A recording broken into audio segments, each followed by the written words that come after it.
Hi friends, welcome to Pallavi TV. తమిళ రాజకీయాలు తెలుగు రాష్ట్రాల రాజకీయాలు అంటే చాలా ఇంట్రెస్టింగ్‌గా ఉంటాయి. అసలు తమిళనాడులో రాజకీయం అంటేనే గతంలో కరుణానిధి, ఎంజీఆర్, జయలలిత టైంలో తమిళనాడు రాజకీయం అంటేనే దేశవ్యాప్తంగా ఒక సెన్సేషన్. అక్కడ ఎలాంటి నిర్ణయాలు తీసుకున్నా అక్కడ రాజకీయమైనా మొదటగా సినిమా ఇండస్ట్రీ నుంచి రాజకీయాల్లోకొచ్చి ఎంపీలు, ఎమ్మెల్యేలు, మంత్రులు, ముఖ్యమంత్రి అయింది తమిళనాడు నుంచే ప్రారంభమైంది. ఒక నటుడు పార్టీ పెట్టి సొంతంగా ప్రజా బలాన్ని కూడగట్టి ఎమ్మెల్యేలను గెలిపించుకొని ముఖ్యమంత్రి అయింది తమిళనాడు నుంచే మొదలు ఎంజీఆర్, ఎంజీ రామచంద్రన్ సీనియర్ నటుడు. డీఎంకే నుంచి విడిపోయి అన్నా డీఎంకే అనే పార్టీ పెట్టుకొని సొంతంగా 1977లో అధికారంలోకి వచ్చి 10 ఏళ్ల పాటు తమిళనాడులో ముఖ్యమంత్రిగా కొనసాగారు 1987 వరకు. డీఎంకే చాలా పాతకాలం నాటి పార్టీ. డీఎంకే చాలా ఏళ్లుగా వస్తున్నటువంటి పార్టీ. అన్నాదురై స్థాపించిన పార్టీ. ఎప్పుడైతే 1965లో హిందీ మాపై రుద్దొద్దు అంటూ తమిళనాడులో ఉద్యమం జరిగిందో అక్కడి నుంచి ప్రజలు అన్నాదురై ఆధ్వర్యంలో డీఎంకే పార్టీ వైపు మొగ్గారు. అన్నాదురై పార్టీ స్థాపించాడు. 1967లో గెలిచాడు. 69లో ఆయన చనిపోవడంతో కరుణానిధికి ముఖ్యమంత్రి పదవి దక్కింది. 1969 నుంచి 77 వరకు కరుణానిధి సీఎంగా ఉన్నారు. అయితే అప్పుడు డీఎంకే ఎమ్మెల్యేగా ఉన్న అప్పటికే స్టార్డమ్ తెచ్చుకున్న సీనియర్ నటుడు ఎంజీ రామచంద్రన్ పార్టీ నుంచి బహిష్కరణ వేటు రావడంతో డీఎంకే నుంచి సొంతంగా అన్నా డీఎంకే పెట్టుకున్నాడు. అన్నా జడిచాడు ముందులో. అన్నా డీఎంకే పార్టీ తమిళనాట ఒక ప్రభంజనం. అన్నా డీఎంకేను తర్వాతే తెలుగునాట ఎన్టీఆర్ సొంతంగా పార్టీ పెట్టుకున్నాడు. 1982లో పార్టీ స్థాపించి 9 నెలల్లోనే రాష్ట్రమంతా పర్యటించి 83 ఎన్నికల్లో ఘన విజయం సాధించి అధికారాన్ని చేపట్టాడు. కాంగ్రెసేతర తొలి ముఖ్యమంత్రిగా ఎన్టీఆర్ నిలిచాడు. అంటే ఇదంతా తమిళనాడు నుంచి తీసుకున్న స్ఫూర్తి. మొదటగా దేశంలో ఒక రాజకీయ పార్టీ పెట్టి ఒక నటుడు రాజకీయ పార్టీ పెట్టి ముఖ్యమంత్రి అయింది మొదటగా ఎంజీఆర్, ఆ తర్వాత ఎన్టీఆర్. అంటే ఇండస్ట్రీకి రాజకీయాలకు తమిళనాడులో అంత సంబంధం, అవినాభావ సంబంధం ఉంటుంది. విడదీయలేనంత సంబంధం ఉంటుంది. తర్వాత చాలామంది తమిళనాడులో పార్టీలు పెట్టారు. విజయకాంత్ పెట్టాడు, కమల్ హాసన్ పెట్టాడు, చాలామంది పార్టీలు పెట్టారు. కానీ మళ్ళీ ఆ స్థాయిలో ఎంజీఆర్ స్థాయిలో ఎవరు రాలేరు. ఇప్పుడు ఎంజీఆర్ స్థాయిలో తమిళనాడులో వినిపిస్తున్న ఒకే ఒక పేరు విజయ్. ఇళయ తలపతి విజయ్ పేరు మాత్రమే తమిళనాడులో వినిపిస్తుంది. 7.5 కిందట పార్టీ పెట్టుకున్నాడు 2024లో టీవీకే తమిళ వెట్రి కళజం. ఈ పార్టీ స్థాపించి ఇప్పుడు రాబోయే ఏడాది జరగబోయే తమిళనాడు అసెంబ్లీ ఎన్నికల్లో పోటీ చేసేందుకు విజయ్ సిద్ధమవుతున్నాడు. విజిల్ గుర్తు కూడా కేటాయించింది ఎన్నికల సంఘం విజయ్కి. అయితే ఏదైతే గత ఏడాది జరిగిన కరూర్ తొక్కిసలాట ఘటన ఉందో దానికి సంబంధించి కొంత విజయ్పై మచ్చబడింది. 2 సార్లు సిబిఐ విచారణకు కూడా హాజరయ్యాడు. కానీ విజయ్కి సంబంధించి వరుస వివాదాలు వెంటాడుతున్నాయి. ఇప్పుడు ఎంజీఆర్ స్థాయిలో విజయ్కి అంత ప్రజాదరణ ఉంది. ఆ స్థాయిలో ఓట్లు పడతాయని ఆశించే ఏకైక హీరో విజయ్ మాత్రమే. ఇక మళ్ళీ అంతకుముందు గతంలో రజనీకాంత్ తమిళనాడు కాదు దాదాపు 20-30 దేశాల్లో కూడా రజనీకాంత్కు తిరుగులేని క్రేజ్ ఇండియాతో పాటు. అటువంటిది రజనీకాంత్ కూడా రాజకీయాలకు వైపు ఒకసారి వెళ్దామా వద్దా అని వెనుకడుగు వేశాడు. రజనీకాంత్తో సమానంగా పేరు తెచ్చుకున్న కమల్ హాసన్, విశ్వనాయకుడు, విశ్వనటుడుగా గుర్తింపు పొందినటువంటి కమల్ హాసన్ కూడా మక్కల నిధిమయం పార్టీ పెట్టి చతికిలబడాల్సిన పరిస్థితి. ఇప్పుడు అక్కడ డీఎంకే ప్రభుత్వం ఉంది. సీఎం స్టాలిన్ ఉన్నాడు.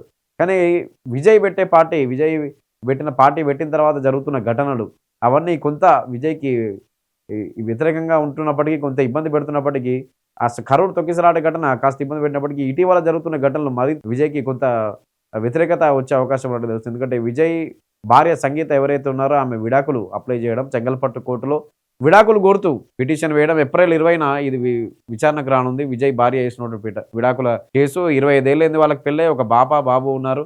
వాళ్ళ అబ్బాయి విజయ్ కొడుకు జోసెఫ్ విజయ్ కూడా డైరెక్టర్గా డెబ్యూ ఇవ్వబోతున్నాడు. ఇటువంటి పరిస్థితుల్లో 25 ఏళ్ల పెళ్లి సంబంధాన్ని తెంచుకుంటూ విజయ్ భార్య విడాకుల కోసం చెంగల్పట్టు కోర్టులో అప్లై చేసింది. ఆమె చెప్తున్న కారణం సీనియర్ హీరోయిన్తో విజయ్కి రిలేషన్షిప్ ఉంది, అతనితో డేటింగ్లో ఉన్నాడు, ఎన్నిసార్లు చెప్పినా వినిపించుకోలేదని. ఒకసారి తమిళనాడు రాజకీయాలను పరిశీలిస్తే అప్పుడు ఎంజీఆర్ వెంట జయలలిత తమిళనాడులో తిరుగులేని రాజకీయ శక్తిగా ఎదిగింది. ఎంజీఆర్ తర్వాత ఎన్నో అవమానాలు ఎదుర్కొంది. ఎంజీఆర్ భార్య వికే జానకి ముఖ్యమంత్రి అయిన తర్వాత మళ్ళీ రెండేళ్లలోనే మళ్ళీ జయలలిత అధికార పగ్గాలు చేపట్టి వరుసగా 4-5 సార్లు ముఖ్యమంత్రిగా 2011 ఎన్నికల్లో గెలిచింది, 16 ఎన్నికల్లో గెలిచింది. ఆమె చనిపోయేంత వరకు కూడా దివంగత సీఎంగానే కన్నుమూసి ఆ స్థాయిలో జయలలిత ప్రభావాన్ని చూపించింది. ఇప్పుడు ఎంజీఆర్కు జయలలిత తరహాలో విజయ్కి త్రిష కాబోతుందా అనే రూమర్స్ తమిళనాడులో వినిపిస్తున్నాయి. ఎందుకంటే త్రిష తోటే రిలేషన్లో ఉన్నాడు విజయ్ అని. ఇప్పుడు ఆమె విజయ్ భార్య ఎవరైతే సంగీత ఉన్నారో ఆమె పేరు చెప్పకపోవచ్చు, కానీ తమిళనాడు మొత్తం అదే ప్రచారం జరుగుతుంది. సోషల్ మీడియాలో కూడా వాళ్ళ ఆ పోస్టులకు బలం చేకూరుస్తూ విజయ్ త్రిష ఇటీవల ఒక పెళ్లి వేడుకకు హాజరయ్యారు. ఇద్దరు ఒకే కారులో వచ్చారని చెప్పి కూడా ఒక వీడియో వైరల్ అవుతుంది. వీళ్ళిద్దరు అంటే విజయ్ భార్య సంగీత ఎవరైతే విడాకులకు అప్లై చేసిన తర్వాత ఏప్రిల్ 20న విచారణకు ఉంది, నెక్స్ట్ మంత్. ఈ క్రమంలోనే విజయ్ ఎటువంటి కామెంట్స్ చేయలేదు. వాళ్ళ భార్య విడాకులకు అప్లై చేయడం పైన ఏమీ కామెంట్ చేయలేదు, స్పందించలేదు. ఇప్పుడు జరిగిన ఒక వారం రోజులకే విజయ్ త్రిష కలిసి ఒక పెళ్లికి హాజరయ్యారు, ఒకే కారులో వచ్చారు. దీంతో రూమర్స్ ఇంకా బలంగా వినిపిస్తున్నాయి. విజయ్ త్రిష ఖచ్చితంగా పెళ్లి చేసుకోబోతారు. త్రిష కూడా పాలిటిక్స్లోకి వస్తుంది అని చెప్పి. విజయ్ త్రిష కలిసి ఇద్దరు కలిసి దాదాపు 4, 5 సినిమాల్లో యాక్ట్ చేశారు. మొదటి సినిమా 'గిల్లీ' తెలుగులో మహేష్ బాబు తీసిన ఒక్కడు సినిమానే విజయ్ రీమేక్ చేశాడు. 2004లో సంక్రాంతికి రిలీజ్ అయింది 'గిల్లీ' బ్లాక్ బాస్టర్ మూవీ. 2003లో ఒక్కడు సినిమా సంక్రాంతికి వచ్చి హిట్ అయింది. దాన్నే విజయ్ రీమేక్ చేశాడు. డైరెక్టర్ ధరణి, త్రిష మొదటి కాంబో వీళ్ళిద్దరిది. ఆ తర్వాత 4, 5 సినిమాలు చేసిన తర్వాత 20 ఏళ్ల గ్యాప్ తర్వాత 2023లో మళ్ళీ 'లియో' సినిమా చేశారు. 20 ఏళ్ల పాటు వీళ్ళు ఎలాంటి సినిమాలు చేయలేదు. ఇద్దరు కలిసిన సినిమాలు చాలా తక్కువ. 15, 16 సంవత్సరాల పాటు మళ్ళీ వీళ్ళిద్దరి మధ్య కాంబోలో రాలేదు. వరుసగా అప్పుడు 2004, 5, 6 వరుసగా 4, 5 సినిమాలొచ్చాయి.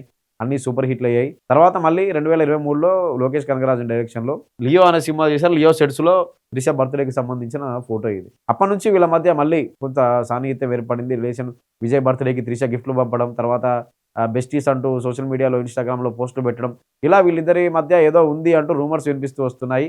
అప్పటికే విజయ్ పార్టీ పెట్టాడు. టీవీకే పార్టీ ప్రచారం విస్తృతంగా చేస్తున్నాడు. కర్నూలు తొక్కిసలాట జరిగింది. ఆ ఇమేజ్ కొంత అప్రతిష్ట పాలయ్యేలాగా అది కొంత తెచ్చిపెట్టింది. తొక్కిసలాటలో అంతమంది చనిపోవడం, సీబీఐ విచారణకు హాజరయ్యాడు. ఇవన్నీ కొంత ఎదురు దెబ్బలు తగులుతున్నాయి. కానీ ఫాలోయింగ్ ఉంది విజయ్‌కి బాగా. ఈ ఏడాది సంక్రాంతికి 'జననాయకన్' సినిమా రిలీజ్ కావాలి. అదే విజయ్ ఆఖరి సినిమా రిలీజ్ కావాల్సి ఉంది. కొన్ని కారణాల వల్ల సెన్సార్ బోర్డ్ సర్టిఫికేట్ వల్ల, సెన్సార్ సమస్యల వల్ల కోర్టుకు వెళ్ళింది విషయం. ఇంకా 'జననాయకన్' సినిమా రిలీజ్ కాలేదు. 'భగవంత్ కేసరి' సినిమా రీమేక్ అని చాలా ప్రచారం జరిగినప్పటికి కూడా అది కాదు, సినిమా చూస్తే తెలుస్తుందని చెప్పి డైరెక్టర్ చెప్తున్నాడు. ఆ సినిమా డైరెక్టర్. కానీ 'జననాయకన్' సినిమా రిలీజ్ కాలేదు. ఆ వివాదం కూడా నడుస్తుంది విజయ్‌కి సంబంధించి. ఓవైపు కర్నూలు తొక్కిసలాట ఘటన, ఈ ఏడాది ప్రారంభంలోనే 'జననాయకన్' వాయిదా పడడం. విజయ్ ఫ్యాన్స్ ఆకలితో ఉన్నారు. 'జననాయకన్' సినిమా వస్తే ఒకేసారి మొత్తం అంటే ఒక రకంగా చెప్పాలంటే తమిళనాడులోని అన్ని థియేటర్లు అదే సినిమా ప్రదర్శించినా ఆశ్చర్యపోవాల్సిన అవసరం లేదు. అంత కసితో, అంత ఆగ్రహంతో, అంత కసితో, అంత ఎక్సైట్‌మెంట్‌తో ఫ్యాన్స్ ఉన్నారు ఎప్పుడు రిలీజ్ అవుతుందని. ఇదంతా ఎలక్షన్ స్ట్రాటజీ కావచ్చు. ఎన్నికల ముందు రిలీజ్ చేయొచ్చు. ఎందుకంటే గతంలో సీనియర్ హీరోలు చేసిన పని అదే. ఎన్టీఆర్ రాజకీయాల్లోకి వచ్చే ముందే 'బొబ్బిలిపులి' ఇలాంటి సినిమాలు ఏడాది పాటు వివాదాలు ఎదుర్కొని 6, 7 నెలల తర్వాత కరెక్ట్‌గా ఎలక్షన్ ముందు రిలీజ్ అయ్యి సూపర్ హిట్ అయ్యాయి సినిమాలన్నీ. అవన్నీ ప్లస్ అయ్యాయి. ఎన్టీఆర్‌కి చాలా ప్లస్ అయ్యాయి సినిమాలు. 'బొబ్బిలిపులి', 'సర్దార్ పాపారాయుడు', 'కొండవీటి ఇవన్నీ ఎన్టీఆర్ రాజకీయ రంగ ప్రవేశం చేస్తున్నట్టు సమయంలోనే వచ్చిన సినిమాలు. ఒకటే ఎరాలో. అదేవిధంగా 1989 ఎన్నికల్లో ఎన్టీఆర్ ఓడిపోయిన తర్వాత 94లో మళ్ళీ గెలిచాడు. టీడీపీ మళ్ళీ అధికారంలోకి వచ్చింది. ఉమ్మడి ఏపీలో. 93లో వచ్చిన 'మేజర్ చంద్రకాంత్' సినిమా చాలా ప్లస్ పాయింట్ అయింది ఎన్టీఆర్‌కు. 89 తర్వాత ఎన్టీఆర్ ఎలాంటి సినిమాలు చేయలేదు. చాలా డల్‌గా ఉన్నాడు. చాలా నిరాశలో ఉన్నటువంటి పరిస్థితి పార్టీ క్యాడర్ కూడా.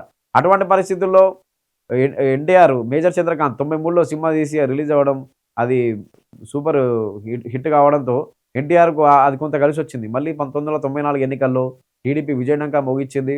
ఎన్టీఆర్ మళ్ళీ సీఎం పదవి చేపట్టారు. అంటే హీరోలకు సినిమాల రిలీజ్‌కి సంబంధించి వీళ్ళు పొలిటికల్ ఎంట్రీ చేయబోయే ముందు ఇవి కొన్ని కలిసొస్తాయి. విజయ్‌కి కూడా బహుశా 'జననాయకన్' సినిమా అందుకే కలిసి రావచ్చేమో. మరి ఎటు తేలట్లేదు. ఎప్పుడు రిలీజ్ అవుతుందో చెప్పలేం గానీ ఫ్యాన్స్ మాత్రం బాగా వెయిట్ చేస్తున్నారు.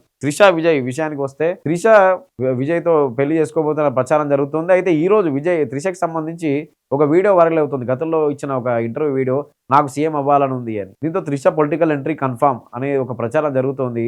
త్రిష చెన్నై నుంచే టీవీకే పార్టీ తరపున ప్రచారం చేస్తారని. ఎంజీఆర్, జయలలిత ఫోటోలు, త్రిష, విజయ్ ఫోటోలు పెడుతూ కూడా సోషల్ మీడియాలో డీప్ ఫేకులు నడుస్తూ ఉన్నాయి. చాలా మంది పెడుతూ ఉంటారు. కొంతమంది ఎవరైతే పార్టీ పడని వాళ్ళు ఉంటారో వాళ్ళు ప్రచారం చేస్తుంటారు. కానీ ఇక్కడ అబ్జర్వ్ చేయాల్సింది 1977లో ఎంజీఆర్ సీఎం అయ్యాడు. ఆ తర్వాత జయలలిత పార్టీలో వచ్చింది. జయలలిత కూడా కొన్ని పదవులు చేపట్టింది. ఎంజీఆర్ దగ్గర పనిచేసింది. ఇవన్నీ నడుస్తూ ఉన్నాయి.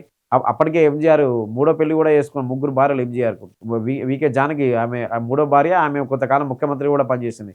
కానీ ఎంజీఆర్, జయలలిత మధ్య సాన్నిహిత్యం ఉందనే ప్రచారం అప్పట్లో విపరీతంగా నడిచింది. ఆ క్రేజ్ తోటే ఎంజీఆర్ చనిపోయిన తర్వాత ఎంజీఆర్ అంతిమయాత్రలో జయలలితను అన్నాడీఎంకే సభ్యులు ఎవరైతే ఉంటారో రానివ్వకపోవడం, ఆమెను అవమానించడం, ఇటువంటి ఘటనల తర్వాత మళ్ళీ 2 ఏళ్లకే 1991లో జయలలిత అన్నాడీఎంకే నుంచి ముఖ్యమంత్రి పదవిని చేపట్టడం ఇవన్నీ జరిగిపోయాయి. అంటే అంత క్రేజ్ తెచ్చుకుంది జయలలిత, అంత కష్టపడింది. త్రిష విషయంలోనూ త్రిష, ఎంజీఆర్, జయలలిత అలా పోలుస్తూ చాలామంది సోషల్ మీడియాలో పోస్టులు పెడుతున్నారు.